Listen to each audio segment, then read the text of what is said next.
Guys, welcome back to Behind Closed Doors. Today is July 20th. We have back on Dee Murthy here. That's Taylor Offer. We have a lot to get through today, but first and foremost, some exciting news.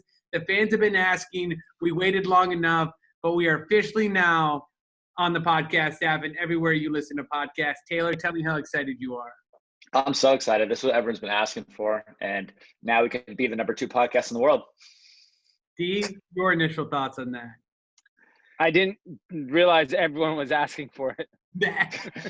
You should see the DMs, the comments, the everything. People are hounding us to get it on the podcast. All right. Well, actually, though, 'cause it really sucks to watch a 30-minute video and not be able to use any other function on your phone. To commit to watching this, and that's why I think Instagram should have a feature with IGTV where you can listen in the background, because if you leave the app, you can't keep listening, which is just ridiculous. Right. That's why Twitch is actually fantastic. A lot of my friends have started live streaming their DJ sets on Twitch, and I literally just leave it on while I'm working out. It's amazing. Yeah, that's awesome. And in other side news, we are working on getting Twitch up. So in the near future, we're going to be on Twitch. We don't know exactly what that'll look like yet. We're still playing with the concept and the structure, but we will be live on Twitch soon enough. I just have to figure it out. I spent like 4 hours yesterday trying to figure it out. I'm almost there, but I see 12-year-olds stuffing their face in Mountain Dew and chips figure it out. If you can't figure it out, then you're an idiot. It's different when you're trying to configure the Black Magic live editing system to Twitch, to a streamer. It's all a lot of cords. Okay. Drink some more Mountain Dew, you'll figure it out. Yeah, I got to put in my diet. Maybe that's what it is. Let's dive in really, really quickly. I don't want to spend too much time on this, but let's talk about the Kanye, his little rally that he first had yesterday, and then the murder that happened in New Jersey. Dee, why don't you run us over real quick, and give us kind of an inside take on this stuff. So Kanye had his first rally in South Carolina, trying to get on the ballot. The rally was quite funny. You could see the crowd. It was like his typical audience, kids that look like Taylor and Pete. And they, he had like a bar set up.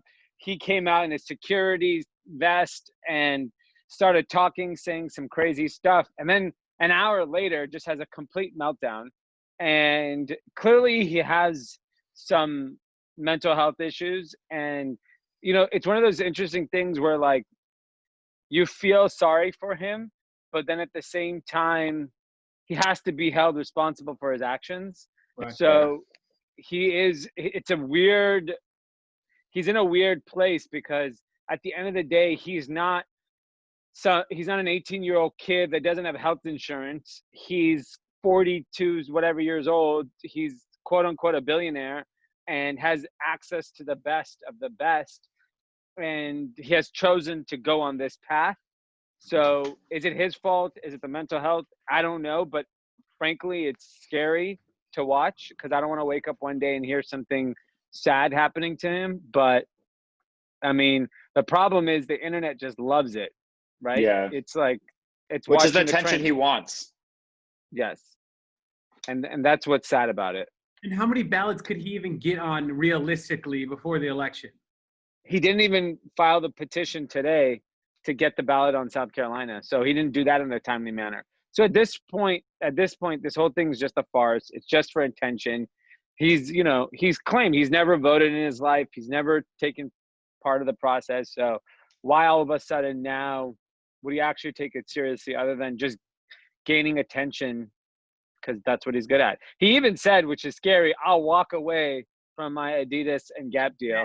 I saw that clip this morning. That was insane. That I would highly recommend you don't do that. No. If anything, he's just destroying everything that he's essentially built for the last couple of years. Yeah. In a matter of a couple of weeks. I think it's a game to him. He wants to see how badly he can mess it up and come back from it. Yeah, probably. I think subconsciously that's what it is. I don't know if intentionally it's that, but it definitely feels that's the direction.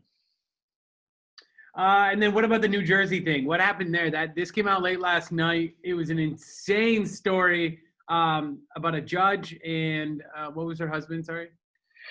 So we're gonna we'll have a full breakdown on group chat because the information is just still coming in. What's happened is a person dressed as a FedEx driver walked into a New Jersey judge's home, shot and killed her son. Now it looks like the husband, who was in critical condition, who was also shot, has died. And now they're saying the FedEx driver was found upstate dead, committed suicide. Jeez. This judge was appointed to be the judge on the Deutsche Bank case investigating the accounting fraud on Jeffrey Epstein. I mean, this is a disaster by epic proportions, because maybe this could have happened 15, 20 years ago and we would have never really known about it and put the pieces of the puzzle together. Now this is just nuts. And so in the next 48 hours, we'll have a little more clarity. But what the fuck are the FBI, CIA, US government, Department of Justice? You're getting judges killed, trying to get judges killed. And the husband that apparently has passed was also a formal public prosecutor now in the private sector. Like, this is nuts, absolutely nuts. So what % of the full story do you think we ever get? Like 10%, 20%, 40%? I mean, at this point, it sounds like the person that knows the most information is Maxwell. And I mean, they're trying to kill judges. It won't be hard to kill this woman at this point. Like, this is like a movie times 50. Like, you could not make this stuff up. Wild. Did you see the account that I found this morning? Celebrity Giselle. That's such a good account. Yeah, it's good. These guys I had a very active social life in my 20s and early 30s. These guys took the cake. You have nothing in comparison.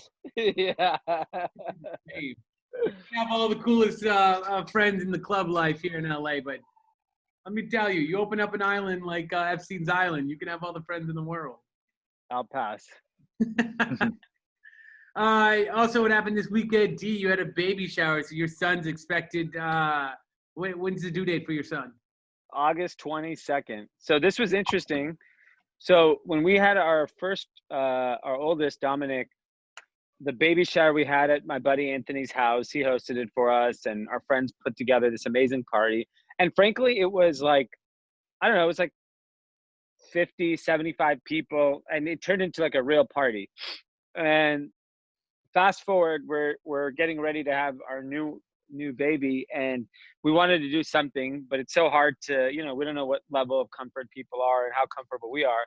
So we decided to just invite our parents, her parents, and Anand and Amanda and their kid, their son Maverick. So we just did just the family at our house. It was pretty cool. They bought all these white blanks for all the kids, and we made tie-dye shirts, and then Anand and made like tie-dye out of our button-down shirts, and like, we played music, we ordered Jones on Third, and we got drunk and had a great time. And then my brother and Amanda surprised us with a video with all of our friends who normally would have attended, kind of wishing us well. So it really kind of like, that obviously was really special, just kind of being able to see friends. This was the first time where, since the beginning, like that first week, where I was like, damn, I actually miss my friends. It's like, I've just gotten so settled into my current life and very content and happy, but just seeing everybody and just realizing like how close we all were, and then we just physically don't see each other anymore. It was actually kind of like, it was really special, but I was kind of bummed out. I was like, man, we're just not going to see each other anytime soon, especially me with the baby coming on the way. And the immune system, for those that don't know, of a newborn for this first 3 months are so sensitive. We didn't even really leave the house when we had Dominic, and we had visitors come by, but we were very careful. In this environment, I mean, I don't even know what the hell we'll do. Like, we're realistically not going to see anyone until January. You could get one of those like plastic front door things where everybody just like hugs through. Yeah. through, that could be your visitor. Yeah, but it's interesting. I'm curious to see like how like I know like younger people are socializing and interacting, but you're still not seeing everybody. You're not seeing like the frequency of people you used to see in pre-pandemic. No one is seeing like that, and so I don't know. I definitely am a big believer that there's going to be a lot of I have a family, so I have social interaction amongst my family. But for you guys, I know you guys are somewhat socially active, but like you're not having the same activity that you had 6 months ago. Nowhere near. And it's borderline depressing when you're just like, damn, like, I miss going out and hanging out with a bunch of people. I miss going to concerts. I miss going to festivals. I miss doing things, and even miss like, for example, I'm still here in Texas. I've been here for 7 weeks now. And like my sister's had a baby 2 weeks ago, and I haven't seen my niece yet because I'm not allowed near her. And I know that I can't go home and like not see my family and not come to group chat and not do things. But then I'm like, damn, like that's me being selfish because I'm putting them in risk. So it sucks. My mom and my sister are like, when are you gonna come home? And I was like, what? Like I have to come home and quarantine in an Airbnb for 2 weeks alone, which sucks, which I don't want to do. And then even when I do get back to LA, it's like, I'm not going to not go hang out with friends, but then they're not going to let me be around them anyway. So I'm just like, damn, I'm out here indefinitely. And it's depressing. Yeah, it definitely, it's an interesting time. I'm really curious how like society copes with it. I work with a lot of different people. Like between our own brands and then 20 or so other projects we are working on, and some of the people have definitely lost their fucking mind in a bad way, so I'm definitely describe that. Like in what way have they lost their mind? Like just socially, or just like I mean like the people are having breakdowns, like full-on breakdowns. Like they're just like, hey, I'm gone, like I can't do this anymore. And I think the novelty of staying at home, work from home, has worn off for a lot of people. I mean, I just see it amongst our own staff where people get very high strung. And I was like, you need to have some interaction. You may need to go into the office and even see the FedEx guy. Like you just need like daily, like you just need to see people and interact with people. Cause like, there's, I'll meet entrepreneurs who are really successful that have like 1 or 2 man shows, and they've always done everything from their house. They're a little like rough around the edges. They're almost like cavemen. Yeah. You know what I mean? Like they're just like, oh, this person literally never leaves their house. Like those early stages where you're locked in all day, every day, and there's really no time to socialize. Exactly. And I think I'm very curious to see once there's some normalcy next year, realistically, of like, how does everyone get back to their normal life? Like what's the process? Because I think that in itself, it's also like when you dive in too fast, you're gonna be like, oh my God, I'm not ready for all this. Like especially for a woman, think about it. Like all the upkeep that women do to look beautiful, they in some cases aren't doing to the same effect that they were pre-pandemic. And now all of a sudden this, like my wife would panic if tomorrow we had to start going places and doing things, getting her hair done, getting her nails done, doing this and doing that. Like she's not doing those things because there's no demand for it, and she's kind of relieved about it because she's like, I don't want to deal with that shit right now. Right. But I think it's going to be really interesting how people cope with it. Yeah, definitely. I mean, and just the mental health issues that come from it. And then it's only a matter of time. Like we're almost adjusted to this now. So it's like, I'm going to like, we talk about this, but like going to the first party or something. I went to a party like probably a month ago for the first time in a while. And I was like nervous going there. Like I was a high school kid, like nervous going to a party and like uncomfortable almost, which just never happens to me. Yeah. That's why I think even when we reopen and life is supposedly normal, I think that adjustment is going to take so long for people to be like, because you also, it takes so many weeks to become a habit, whatever that rule is.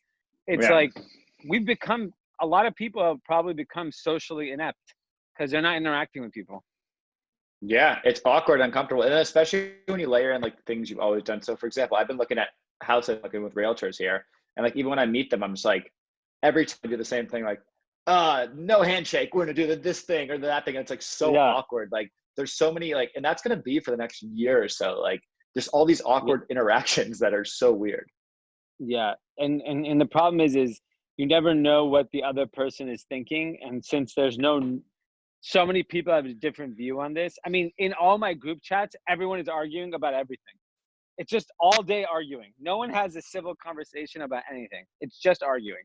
This is a hoax. That's a hoax. This is a conspiracy. This is that. I'm like, Jesus Christ. Like before, our most important thing was like, what happened at Delilah last night, or who bought tables, or how much are you betting on the fucking Patriots game. Now it's like, it's just all day I see is charts and arguments. Because no one has we just almost need things to distract our minds, otherwise we just go crazy. That's why I think sports are starting this week, right? Like baseball starting this week, basketball starts next week. We have to have, for men specifically, sports has to come back. Men are pretty socially inept as is. Like they're not good social creatures. So it's like, sports is a good distraction. We need to be able to argue about sports and not all the conspiracy theories and not all these other things that actually anger us, where it's like sports is such a different conversation when you're arguing. Well, I mean, the funny thing is men are as passionate about sports as they are about coronavirus. Yeah, so it'll be good. We need sports. Desperately. Taylor, what did you do this weekend? What's your recap on Texas weekend? H-Town, baby. Oh yeah, I drove. Followed around. I drove from. Yeah, exactly. Well, I got my early morning bike ride in 7:30 a.m. With Matt from Spot. So we did 30 miles, and dude, my legs were dead. He was like super hilly. Cycling, it's tough. Cycling's very hard. It's crazy hard. And especially if you don't know what you're doing, because it's all about like being in the right gear at the right time. Yeah. So like I ended up working like 3 times as hard, and I watch them just like they're pedaling like this fast, and I'm just like this because I don't have the right gear, and they're just laughing at me. But cycled in the morning and then drove 3 hours to Houston because Alicia had a photo shoot out there. Oh, nice. Start training during the weekdays to train for the weekends to prove yourself against these guys. I've been training every day. I bike every day. Are you gonna get a coach? Wow. I'm not gonna get a coach. I don't think it's that serious. But it's the best way to see the city. And it's crazy. Like I've never done a singular sport. I like running, don't get me wrong. I enjoy running, but running, there's still like friction, and it's just like impact, and it's just like not like cycling, you're spinning and it's so fun. Like I've never felt this euphoria from doing a singular sport like cycling. You've officially became white. Yeah. Well, it's true. I mean, and then also like cycling and golfing are the 2 rich white people things that I just have to get really good at now to get into that rich white person demographic. I'm actually getting back into my my tennis days. I just ordered some rackets. Yeah, I got some rackets too. I've been playing. What'd you say? What? Who are you going to play against? So I have a bunch of friends who all played competitively growing up. My brother obviously played too. So we were all going to get together and start hitting. The more interesting thing is I on Twitter asked like, what's the hot bracket? And the men's UCLA tennis Twitter account. I saw that. Hit me. And so then someone from there hit me and said, hey, if you ever want to hit, I'm down to hit with you. I'm like, all right, dope. And he's like a ex-professional tennis player. So that's great. You should back awesome. David Dobrik. He's a big tennis player. I don't want to fucking hang out with David Dobrik. Why? Because I don't want to vlog my tennis when I'm just hitting with my friends. He's not vlogging right now. He's not vlogging. Ever. I'm sure David Dobrik has like, Pete Sampras hitting with him. He's making TikTok to playing tennis by himself, so he could use a partner. Also, another big news. I mean, TikTok hasn't been deleted yet. You think it'll happen this week? What is there a quick update on that? There isn't an update. Government officials keep talking about it. More and more pressure is coming from the media to ban it. So I think I think it has to catch more steam as public opinion for the president to do it. Because if he doesn't see a benefit to him, or the government doesn't see a benefit politically, I don't see why they would do it. But it should be an easy thing to sell to the American people. You would think. Yeah, I mean, I haven't heard the case in an intellectual way to keep TikTok around. There's no reason to keep it. People were free speech. Let people do what they want. Sure, but then it should be owned by an American company. If TikTok spun off to an American entity and all employees had to be in America, then fine. Yeah. Somebody was trying to say too that it's like, why? You're right. We should delete TikTok because they're just taking our information. Why would we do that when we can just take an American company like Facebook and have them resell it back to China? Yeah, exactly. Exactly. We're trying to They're all find. doing the same thing. Yeah. At least Facebook hires American people. At least, I don't know. At least we know that they're doing it, where we don't know what China's fucking doing with it. We don't know what American companies are doing with it either. No, yeah. No. No, maybe we'll lose TikTok. Anything else for the week coming up? What's going on in the week? I got on Clubhouse. Dee, why don't you? Oh, you did. I mean, it's just I actually would love to do it, and I have a lot of friends on it. But I mean, just another thing that takes time. It takes so much time. Yeah, I mean, like I finally, occasionally listened to a podcast now. Before I didn't even have the time, so like I changed my running. I used to never listen to anything. I listen to podcasts now when I run. So it's like, when the hell am I going to do a Clubhouse? I do, between this detour and group chat, I'm doing 6 hours of talking a day. Like there's no more. Yeah. It's a lot. There's people on it 24/7. It's crazy. Like you see them on it 24/7. Taylor, are you popping on and off, or what are you doing with it? It's hard, because I think most people on Clubhouse are like single males who don't have a lot of hobbies, to have that much time on it. Because even like in my free time, like, do I want to go on Clubhouse, or after working, a long time, to just want to kick it with my girlfriend or like go do something else? So like, it's hard. I try to pop in as much as possible, but I'll pop in and I'll be like, Alexis Ohanian and this person and that person. And it's like super interesting stuff. Like they had a really good one with like Alexis, and then the founders of Morning Brew, and then the founders of some other massive media companies. And I'm like, damn, this is like right up my alley. It's super interesting. But then I just can't listen to it for 2 hours. Yeah. I mean, like my learning appetite is over. I just can't. It's too much. Yeah. I like it. I like the idea a lot. It's just a time commitment. I don't have it. Yeah. Anything else? What is this? Yeah.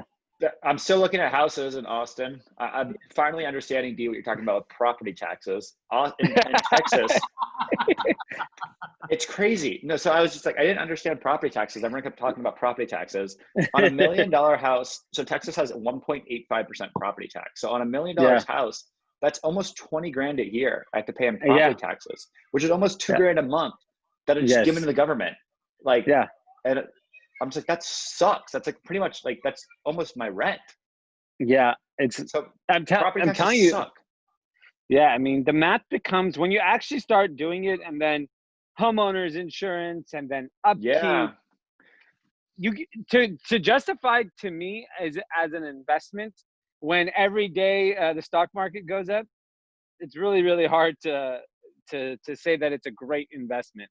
I understand the purpose of owning a home. I think it's very rewarding. It feels good, and you get to do whatever you want. I understand all that, but I mean, like right now, my grass is dying in the backyard. I just call the homeowner. I'm like, yo, what the fuck? Fix my grass. Which is and then versus having to pay for it. And then when you like take into account the property taxes, you take in the upkeep, and you're just like, damn, this is the down payment. So like I was just like mathing it out. So on a $1 million place, I would put down like, you'd put down 20%. So I put down 200K, which gets tied up instantly. And that's just, you can't touch that cash. And then on a 30-year loan, you know, in just interest, the loan, I'm paying like between $350,000 and $450,000 on interest over 30 years, which is like insane. Yeah. So like, I'm aware, man. Yeah. Well, I was always like super pro buying houses, but I'm just like, damn, it doesn't, I don't know if it makes sense, but I am working on registering as a Texas resident to not pay state income tax and save 13% on taxes. That's big. Massive. Yeah. That's a different story. That very advantageous. Dee, do you think you'll ever own a home? Yeah, of course. There's definitely I'll own a home. I for me, it's got to be like at the age I'm at and with the kids, it's like it's got to be a home that I'm going to be in for a very long time. Right. Right. But like, realistically, Dee, you want like a home in LA under $2 or $3 million, right? Like you wouldn't live. So like the house the house I'm renting right now is probably like a high $2 million home, like 2.7, 2.8, maybe 3. I don't know what the market is right now. And I'm paying monthly like less than what the mortgage would be. Yeah. You know what I mean? The counter argument is you're not building equity. Yeah, sure. But like, it's just not enough money for me to care. It's like, if it was my main source, like I own a business, that's where all my equity is tied up in at the end of the day, right? Like if my business succeeds, all of this is irrelevant anyways. Whatever I'm dumping away into, I'm able to write off some of it because I do work from home now, so that helps. So I do get that benefit. I don't have the time. My wife doesn't have the time raising 2 kids to like upkeep a home. Like we have gardeners paid for, we have tree trimmers paid for. Everything's all inclusive, you know. It's just nice. For where we're at in our lives, this is kind of an ideal situation. My problem is I don't really like anything under 5 million. Exactly. That's what I was gonna say. Like I couldn't see you buying a house unless it was pretty nice, and then a pretty nice house in West Hollywood where you want to be is $4 or $5 million. Easily 4 or 5 million. And so it's like that's really my problem, is that I'm not gonna get. I can't afford that right now. And you know, and oh, by the way, a full-time nanny and this and private school and like, so the way I rationalize it is like I'd rather have all the conveniences of life. Yeah. Because and then I can justify, like if we want to travel, we want to have full-time nanny, we get to do whatever we want within our kind of lifestyle today. If I Dom gets to eat avocados. Yeah, exactly. Yeah, exactly. And if I stretch myself and get some house that I really want, maybe that stuff has to get sacrificed. Yeah, that makes sense. I mean, it's interesting because I've flipped up so many times on the buying versus leasing, you know, listening to you guys and then listening to Mikey Taylor and then listening to you guys and listening to Mikey Taylor and then listening to people on TikTok talk about it. I'm just like, damn. It's a difficult thing, but I think the ultimate win right now, at least for me in my situation, is to keep renting, write off the rent as work from home, and then just become a Texas resident. Yeah, I mean that you'll save the most taxes. I have a lot of friends. 13%. I have a lot of friends in March when this shit was going down. They moved to Puerto Rico. Yeah, that's smart. Well, I know some people that made like $1 million in a month on day trading. And they moved to Puerto Rico because there's no capital gains, right? Tax in Puerto Rico. So like they literally had to do in their head, like, is it worth $500,000 for me to live in Puerto Rico for the next 6 months? Yeah. And you can't go anywhere anyways. You might as well live near the beach. That's true. Interesting. I mean, would you guys do that if you just went off and traded? Would you just move to? No, I can't. I mean, I can't. For me, yes, for sure. If it made financial, like if I could make an extra couple $100,000 to live in Puerto Rico for a year, you go do it. You should see what happens. Yeah, fuck it. Or Panama. I'll be the next, what's it called? John McAfee. Panama's a wild, wild place. I've been there. Have you watched the documentary yet? No. What is it called? I was looking for it. I texted you the thing. It's called Gringo. Okay. What's it on? Yeah, You have. It's on. I think it's on Netflix. It's the most insane. I know I've told you guys so many times. It's the most insane story ever. I'm gonna watch it. Okay. Yeah, Gringo. You say D? No, that's it. I'm excited to watch it. Yeah. Watch that. Also, go watch Hamilton. We watched that last week. Oh my God, on Disney Plus. Have you watched that yet? No. I've saved. It's on my list of things to watch. We watched it. I'm not kidding. We played the soundtrack 24/7 for the past week. Like we're so obsessed. It's insane. I'm curious because I've heard a lot of feedback. So everyone who's like well-to-do, educated, white loves it, and then Thank you for the compliment. I appreciate the compliment. Yeah, you fall into that category, but I've seen a lot of feedback from Black people that said they didn't enjoy it. So interesting. So I don't know, maybe because it's rap, they find it corny. But I've heard only amazing things. Like everyone I know that's seen it says it's incredible. Yeah, I think it's incredible. But yeah, So, I don't know. I'm a white I'm gonna dude. watch it. Yeah. Okay, so we have two things to watch this week: Hamilton and the other Puerto Rican weird guy running for president documentary. Yeah. What's it called? Gringo. Except he's not Puerto Rican. Gringo. Panama, or I think it's Panama. It's called Gringo, the story of John McAfee. John McAfee. Okay, that'll do it for today's episode. Anything else? Last things to add besides me cleaning my hands with Clean Monster, that peppermint lavender spray? No, that's it. Keep cleaning your hands. Keep cleaning your hands. All day, every week. All right, guys. We'll see you later this week. Peace. Ciao.